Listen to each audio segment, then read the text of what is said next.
우리가 살고 있는 21세기를 포스트 모던 시대다, 그렇게 많이 말합니다. 복잡한 얘기지만 이 시대의 특징을 한마디로 말하면 탈권위 시대입니다.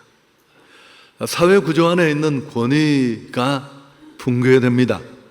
기존 가치 체제나 이념에서 아주 빠르게 그것을 탈피하고 벗어나려는 그런 현상이 두드러집니다. 강력한 카리스마를 가진 지도자를 원합니다. 그렇지만 그 강력함 속에 따뜻함을 바라요. 권위주의자가 아닌 그런 리더를 기대합니다. 온화함과 강렬함을 함께 갖춘다는 것, 이게 결코 쉬운 일이 아니잖아요. 우리가 기억해야 할 것은 권위주의는 배격해야 하지만, 그러나 권위까지 무너뜨린다면 그 피해는 심각할 것입니다. 여러분, 세상의 어느 나라보다 대한민국은 굉장히 빠른 속도로 세상을 익혀가고 배우는 그런 나라입니다. 길게 설명할 수 없지만 이런 권위가 무너지는 현상도 그 어느 것과보다도 심해서 무질서와 혼란이 곳곳에서 일어나고 있습니다. 부모와 자식 간에, 스승과 교사 사이에, 교회 안에도 마찬가지입니다. 옛날 어떤 산중에, 옛날 이야기 하겠습니다. 호랑이가 토끼를 만났습니다. 너무 배가 고파서 좀 이 명수의 왕으로서 체면은 구겨지지만 토끼라도 잡아서 식사를 해야 되겠다고 딱 후려치니까 토끼가 탁 치면서, 야 임마 놔. 너무 예상 외의 반응에 놀라서 토끼를 놓치고 말았습니다. 배는 너무 고픈데 황당하기도 하고, 조금 더 기다리니까 똑같은 토끼가 또 지나가는 겁니다. 이번에는 됐다 싶어서 또 손으로 딱 내려쳐서 먹으려고 하니까, 나 임마, 나야 나. 너무 놀라서 또 놓쳤습니다. 억울하기도 하고 원통하기도 하고, 또 한참을 기다리니까 또 다른 토끼 한 마리가 지나가서 너무 배가 고파서 잡아 먹으려고 딱 손으로 내려쳤더니만, 나 임마 소문 다 나서. 여러분, 권위를 잃어버린 산중의 제왕, 너무 비참하잖아요. 우리는 권위주의는 배격하지만 권위조차 무시하면 그 피해는 고스란히 우리 몫이 됩니다. 로마서 13장에 들어왔는데요, 이 13장은 구원받은 자로서 우리는 국가 권력에 대해서 어떤 자세를 가져야 하느냐를 교훈합니다. 참 공교롭게도 오늘이 또 국군의 날입니다. 그런 면에서 좀 국가를 생각하고 기독인으로서 우리의 입장을 정리해 볼 필요가 있는데, 약간 딱딱할 수 있습니다. 우린 이 땅에 발을 딛고 살지만 엄연히 천국 시민입니다. 이 두 가지가 다 우리에게 필요한데, 자칫 어느 하나도 충분치 못하는, 정체성도 놓치는 그런 자리에 있을 수 있는데, 좀 정리가 되었으면 합니다. 첫 번째, 바울은 국가 권력자들의 권위를 인정하고 순복하라, 그렇게 말합니다. 자, 1절, 2절을 우리가 읽었지만 다시 한번 읽습니다. 각 사람은 위에 있는 권세자들에게 복종하라. 권세는 하나님으로부터 나지 않음이 없나니 모든 권세는 다 하나님께서 정하신 바라. 그러므로 권세를 거스리는 자는 하나님의 명을 거스림이니 거스리는 자들은 심판을 자취하리라. 여러분, 이 구절을 세상의 독재자들이 제일 좋아하는 성경 구절이 로마서 13장 1절입니다. 실제로 군부 독재, 부정부패에 항의하는 그 시대의 기독인들에게 이 성경을 인용하면서 복종을 강요했고요. 또 많은 교회들이, 전부는 아니지만 이 부분을 바르게 설명해 주지 못해 그 시대에 불효함을 썼던 젊은이들이 교회에 실망하고 신앙을 떠나는 그런 일들도 과거에 있었습니다. 자, 그런데 오늘 세상 권력에 복종해야 한다라는데 그 복종하는 이유가 뭡니까? 그 권력을 주신 분이 하나님이시라는 겁니다. 아멘. 그 권력이 하나님으로부터 난 권력이기 때문이라는 겁니다. 한 나라의 리더십을 세우는 것은 하나님이십니다. 때로 정당하지 않은 방법으로 취해진 정부라 할지라도, 그래서 우리는 그 하나님이 정하신 권세, 주권에 굴복해야 한다는 겁니다. 자발적으로 협조하고 국민으로서, 구성원으로서의 책임을 감당하라는 겁니다. 여기 각 사람이라는 표현이 나오는데요, 설명이 필요 없는 말이지만 모든 사람마다 이 국가 권력을 따르는 데서 제외되는 사람은 없다는 겁니다. 우리 기독인조차도 마찬가지입니다. 그래서 여러분, 더 우리가 주목해야 될 게 뭘까요? 오늘 이 말씀이 어떤 상황에서 주어졌느냐 하는 것입니다. 로마가 유대를 억누르고 붙잡고 있을 때입니다. 그 억압 속에. 그래서 로마의 그 공권력이나 리더십을 전혀 인정할 수 없고, 또 무엇보다 그들이 더더욱 반기독교적인 체제였다라는 것, 이런 상황 속에 이 말씀이 주어졌다는 게 더 우리에게 의미가 있습니다. 또 바울이 이 편지를 쓰는 당시에 지구촌 어디에도 기독교적 국가는 존재하지 않았습니다. 로마나 유대 당국 자체도 대체로 교회에 대해서 비호의적이고 적대적인 그런 상황이었습니다. 이런 상황에서 오늘 성경은 뭐라고 말합니까? 하나님이 그 권력을 부여했다.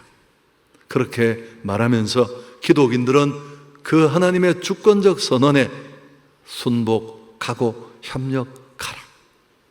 예수를 믿어 나는 천국 백성이 되고 이 땅에 잠깐 떠나갈 그런 그저 나라일 뿐이고 시민일 뿐이지만, 그렇다고 해서 세상 국가 권력을 무시하거나 부인해서는 안 된다는 겁니다. 예수님을 십자가에 매다는 권세, 로마의 공권력이 행한 것입니다. 정당하지 않은 재판으로. 그러나 그 권세도 하나님이 허락하셨고, 구주신 예수님은 그 권세에 의해 십자가에 매달려 돌아가셨습니다. 여러분, 이 하나님의 주권을 인정하고 존중하는 사람이 바로 기독인입니다. 아멘은 왜 안 하시는 거예요? 아멘. 여러분, 이 대한민국이라는 나라는 참 특별한 나라잖아요. 이 얘기도 몇 번에 10여 년 전에 글을 읽었는데, 미래 전 세계를 이끌 나라가 대한민국이 될 것이다. 친구들한테 얘기했더니 막 웃고요. 말도 안 된다고. 그 속에는 우리 친구 하나는 제가 몇 번 얘기했죠. 지금도 내가 패고 싶은 친구인데, 우리는 일제 압박이 있을 때 풀려나면 안 된대요. 그럼 우리가 잘 사는 나라가 되었을 때, 내가 네가 제정신이냐? 뭐 그런 이야기도 했었는데, 여러분 지금 어떤 생각하세요? 뭐 그런 일이 일어날지 안 일어날지는 가봐야 알지만 대체적으로 놀라울 만큼 대한민국의 영향력은 여러 영역에서, 제가 시간을 낭비할 필요가 없습니다. 그런데 뭘 학습하고 배우는 속도도 어마어마하게 빨라서 생각의 속도, 이런 책은 우리는 안 읽어도 돼요. 이미 우리 안에는 변화를 맞춰가는 어마어마한 속도가 딱 체득되어 있습니다. 여러분, 제가 말한 이 탈권위 시대의 상황이 우리 속에 고스란히 들어와 있어. 너무 빠르게. 추석 명절이 시작되는 이 벽두에 정말 슬픈 소식이 하나 들렸습니다. 29일에 40살도 넘은 자식이 재산 상속 문제로 아버지와 말다툼을 하다가 둔기로 부모를 다 휘둘러서 중상을 입히고 존속살인 미수로 체포되어 조사를 받는다는 대문에 빠진 얘기 아닙니까? 아니, 학생이 선생님을 두들겨 패고. 여러분, 이거 저희 때는 상상도 못할 일이에요. 그런 자식을 보호한다고 부모가 맨날 쪽 집어내고 못 살게 하고. 여러분, 이게 뭐 말이 되는 얘기입니까? 참, 다윗을 생각해 보십시오. 축복의 사람 아닙니까? 하나님이 정말 너 내 마음에 든다. 실력, 스펙 아무것도 없지만 높이 세워서 축복했던 그 다윗은 사울 왕은 장인이에요. 그렇지만 피해의식과 열등감, 그 사실은 정신병자예요. 치료가 필요한. 그렇지만 그는 이스라엘의 왕이었고요. 이 다윗을 죽이려고 10년을 넘게 따라다녀서 그 인생이 다 거들났어요. 그렇지만 그를 죽일 두 번의 기회를 다윗은 옷자락만 베고 그냥 벗어납니다. 이 사실을 못마땅한 자기를 따르는 사람들의 불만을 수그러뜨리기 위해서 다윗이 한 말이 뭘까요? 오늘 자막으로 보여드리진 않겠습니다만, 내가 손을 들어 여호와의 기름 부음 받은 자를 치는 것은 하나님이 싫어하시는 일이다. 그가 아무리 엉터리 왕이고 제정신이 아닌 사람이지만 지금까지 그를 그 왕의 자리에 둔 분은 하나님이시고, 여러분, 축복받는 사람은 이유가 있습니다. 축복의 사람 다윗이 가지고 있었던 신앙인으로서 그의 안에 있는 원칙이 뭘까요? 내가 불편하더라도, 내가 힘들더라도, 내가 피해를 입더라도 하나님이 세우신 그 주권, 하나님이 싫어하시는 일은 하지 않는다. 못된 인간들은 꼭 반대로 합니다. 그래서 어려워지는 거죠. 여러분, 소중한 권위를 짓밟고 나면 어떻게 될까요? 그 피해는 우리에게 고스란히 다 돌아오는 겁니다. 그걸 우리는 오늘 가정에서, 교회에서, 정말 그 교육이 이루어지는 현장에서 그대로 벼락을 맞고 있는 거죠. 자, 두 번째, 권세에 복종해야 하는 이유가 뭐냐면, 조금 전에 하나님이 허락하신 권력이어서 그렇다라는 이유도 있지만, 또 세상을 다스리는 권세자들의 역할을 성경이 분명히 말합니다. 좀 더 우리에게 설득력이 있는데요, 4절을 보시면 그가 하나님의 사역자가 되어 내게 선을 베푸는 자니라. 그러나 내가 악을 행하거든 두려워하라. 그가 공연히 칼을 가지지 아니하였으니 곧 하나님의 사역자가 되어 악을 행하는 자에게 진노하심을 따라 보응하는 자니라. 국가 권위는 목적 없이 주어진 게 아니라는 겁니다. 하나님을 대신하여, 오늘 여기 보면 참 하나님의 사역자라는 표현을 국가 공권을 여기에 썼습니다. 그들은 하나님이 대신 맡긴 그 공권력을 이용해서 악을 징벌하고 선을 장려하고, 물론 정당한 정부일 때이고 때로 헷갈릴 때도 있겠지만, 그래서 로마 카톨릭과 우리가 함께 번역한 비교적 쉬운 번역으로 알려진 공동 번역은 이 부분을 이렇게 번역했습니다. 통치자는 결국 여러분의 이익을 위해 일하는 하나님의 심부름꾼입니다. 하나님이 국가의 권력을 허락하신 건 세움받은 그 정신없는 지도자 하나가 사리사욕을 채우고 자기 권력을 탐닉하고 그를 거기까지 밀어준 사람들에게 보상을 지불하는 채널이 되고, 그런 목적이 아니라는 겁니다.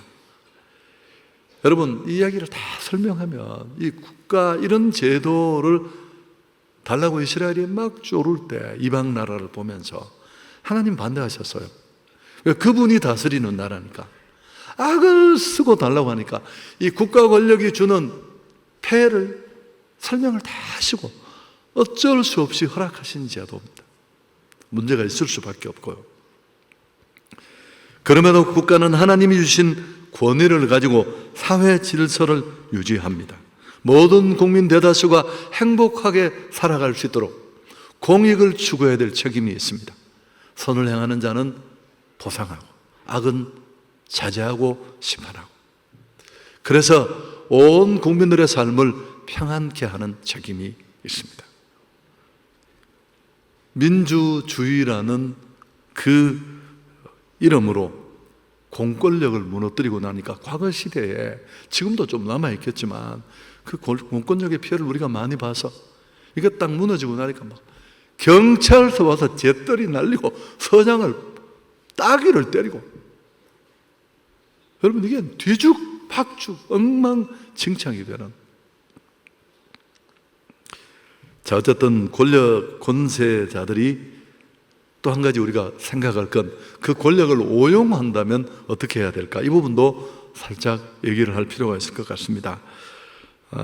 도덕적으로 왜곡되고 또 정도를 잃어버린 그런 왜곡된 상황으로 흘러가는 권력이라면 그때도 우리는 과연 오늘 이 말씀처럼 굴복해야 하는가? 물론 이걸 정확하게 분별하는 일이 우리에겐 용이치 않습니다만은, 그렇지만 원리는 분명합니다.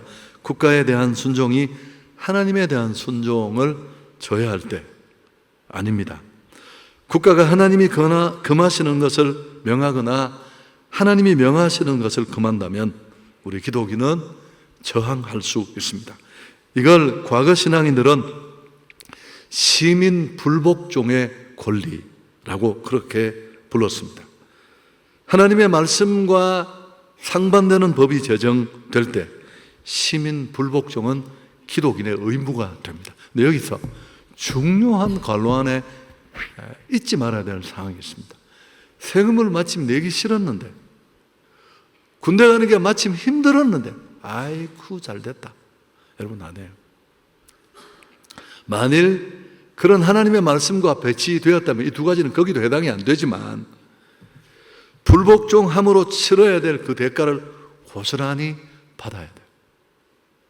그게 기독인이 치러야 될 대가이기도 합니다. 예를 들면 구약의 다니엘의 세 친구 사드락과 메삭과 아벳느고 다 신앙이 좋은 사람들인데 그들이 포로로 끌려가서 느부갓네살 왕이 세운 금신상 앞에 절할 것을 강요합니다. 있을 수 없는 일이죠, 이들에게는. 그래서 그들은 우상에게 절하지 않습니다. 왕의 명령을 어겼다는 이유로 풀무불에 던져지고, 그렇지만 그들은 이해할 수 없는 그 상황에 대해서 그런 결정을 내린 왕을 모욕하고 저주하지 않습니다.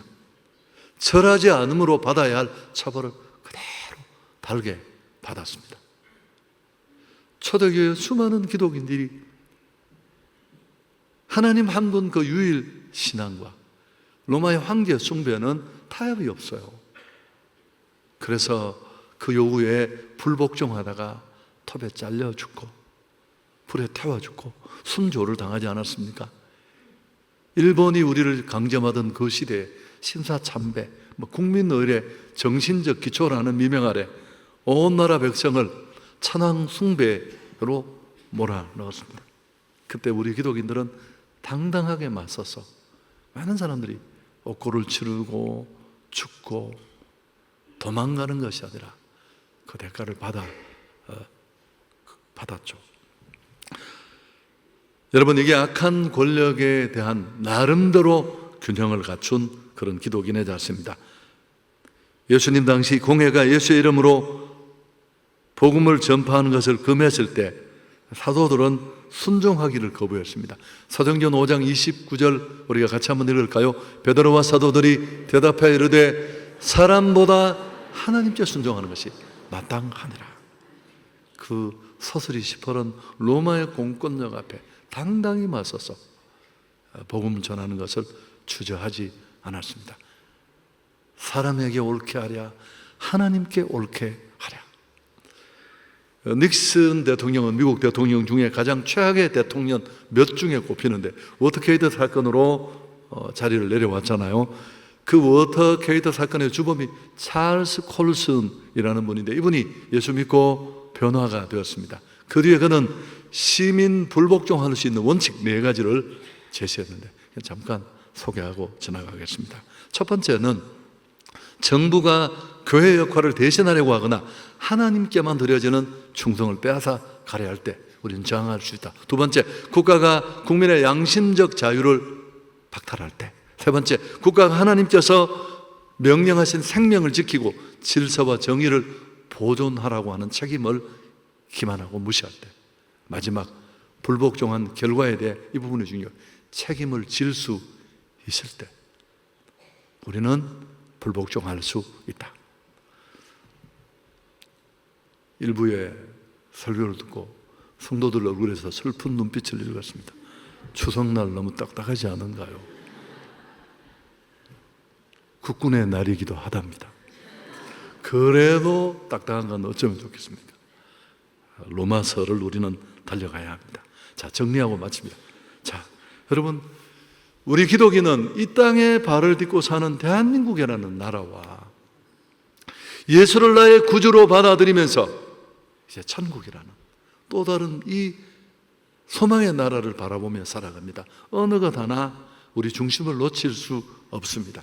이런 상황 속에 정말 질서가 유지되는 행복한 나라, 오늘 성경이 말씀하는 이런 나라를 만들기 위해서는 우리 기독인들은 어떻게 해야 할까? 여러분, 무엇보다 오늘 이 말씀의 저면에 흐르는 교훈 한 가지가 있다면 애국자가 되어야 합니다. 애국자가. 성경에 우리가 닮아가고 싶고 본받고 싶을 만한 인물들은 하나같이 그들은 이 땅의 나라를 단호히 초계처럼 노리고 천국을 바라보았지만 너무너무 집착스럽게 여겨질 만큼 조국을 사랑하는 애국자들이었습니다. 여러분, 이게 굉장히 중요한 거예요. 이스라엘은 2000년 가까이 나라가 없이 전 세계를 떠돌아다녔습니다. 그들이 오늘 그 지나칠 만한 국가주의는 그렇게 만들어진 겁니다. 모세는 진정한 애국자 아닙니까?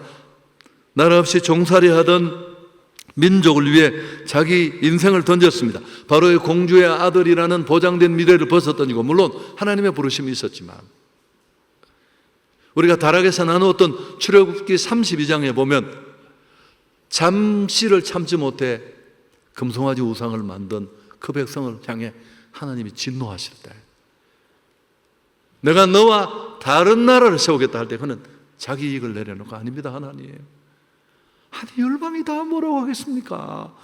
당신이 이스라엘의 하나님인 줄 아는데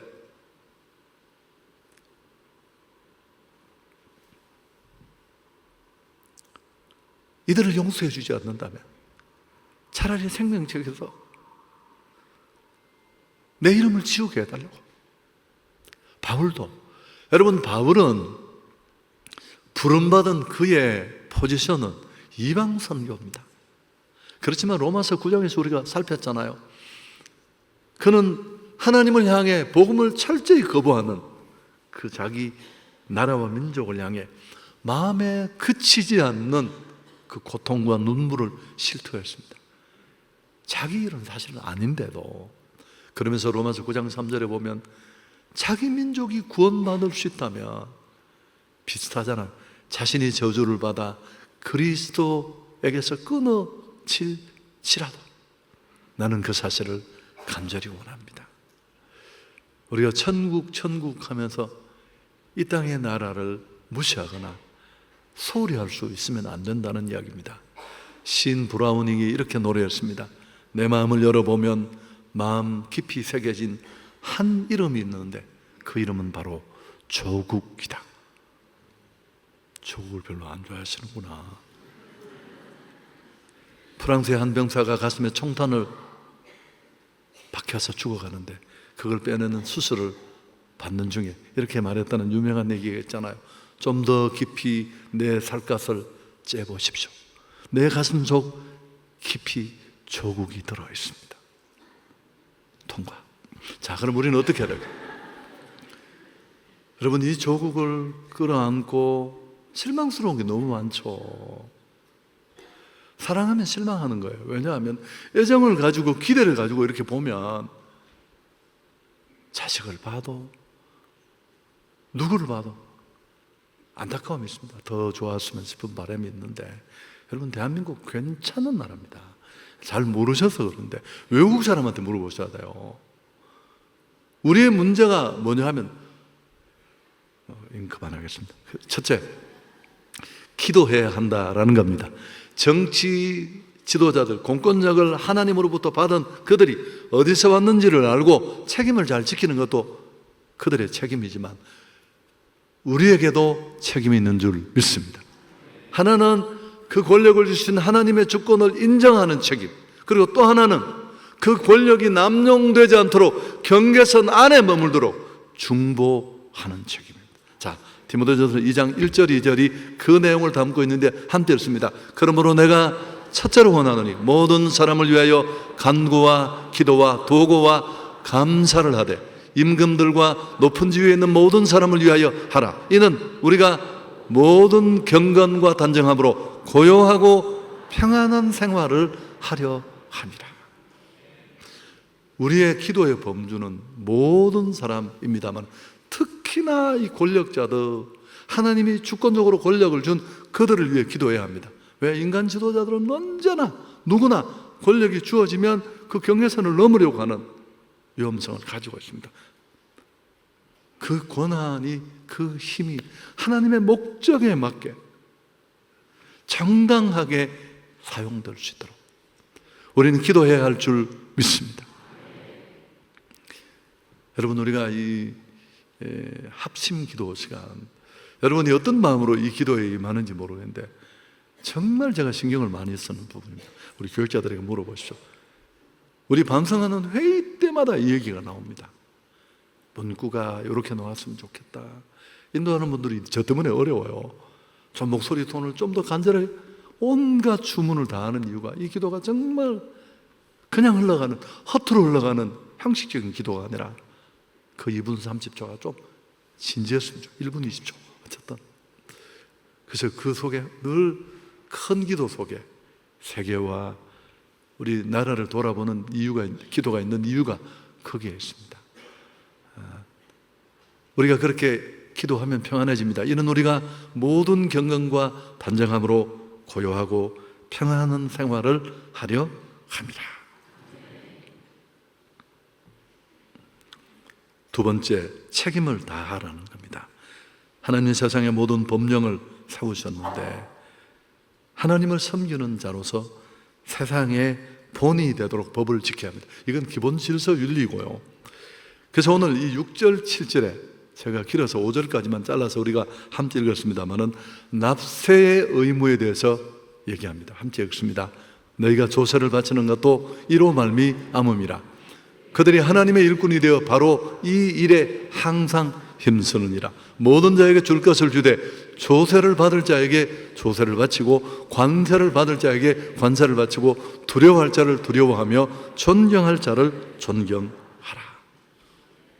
하나님의 책임에 너무 마음을 두다 보면 정작 내가 땅에 발을 딛고 사는 이 국가 질서에 꼭 필요한 그 질서를 운영하는 데 있어야 될 이런 일들을 소홀히 할 수 있습니다. 국가의 권위를 인정하는 국민이라면 반드시 실천해야 합니다. 또 말하지만 이게 지금 로마의 압제 속에 세금이 마음대로 매겨지고 그래서 많은 납세 저항이 실제로 이루어지고 있던 그 시대 속에 이 말씀이 주어졌다는 사실 역시 잊지 말아야 합니다.